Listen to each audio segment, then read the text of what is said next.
Blue is for Boys by Slime Beast.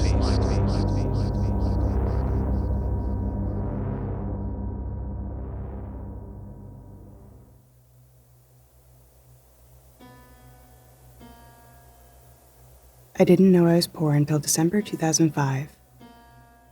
I was 8 years old, and as an only daughter, I was showered with enough love and attention that I barely noticed the absence of possessions. That Christmas Eve, though, I learned a few things. That year, they held a Toys for Tots styled event at the local video store. Customers were encouraged to drop off a toy into a cardboard box to earn points towards a free rental. I'd seen the box before and even asked my mom if we should donate something for a poor kid. That's how oblivious I was. That day, my parents brought me to the store to return Prisoner of Azkaban. When I saw Santa seated on a throne in the middle of the room, I immediately knew I was there to see him.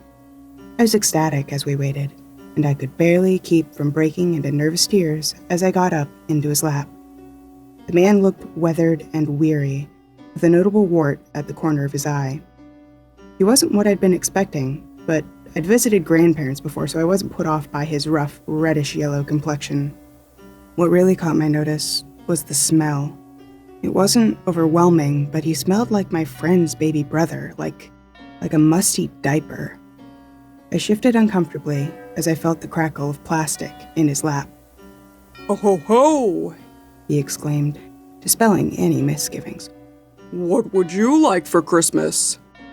I told him everything I wanted, though I hadn't had any prep time. I asked for a job for my dad, which must have seemed thoughtless. After my parents took pictures, I was off Santa's lap and onto solid ground.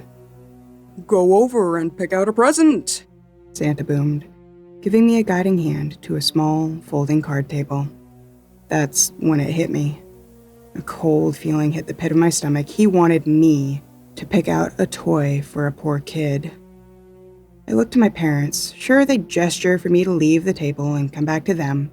Instead, they nodded and smiled, completely unaware of the mental crisis I'd stumbled into.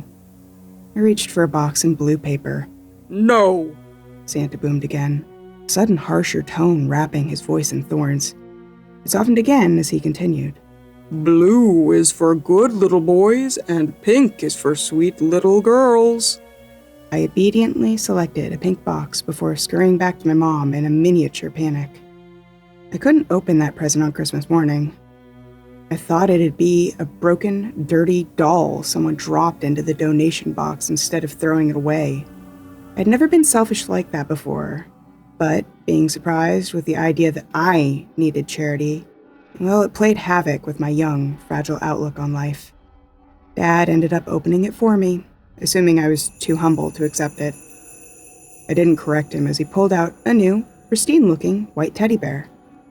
I instantly fell in love, naming him Snowy Bear. I learned a lot that year, and I don't mean that we weren't rich. I learned what it meant to appreciate the kindness of others, and that our finances didn't make us lesser people. Many years later, while unpacking in my new apartment, I pulled the shedding, bedraggled Snowy out of a forgotten box. Feeling nostalgic, I hugged the old bear tightly. So tightly, in fact, that the wireless camera fell free from his eye socket.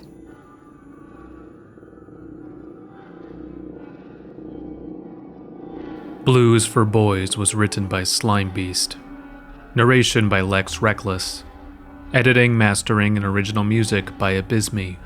Comprehensive links below. YouTube.com/Creepypasta is a collaborative channel. Please subscribe if you want to follow our content. If you want to support the channel, please consider liking, commenting, and sharing this video with like-minded members of the community.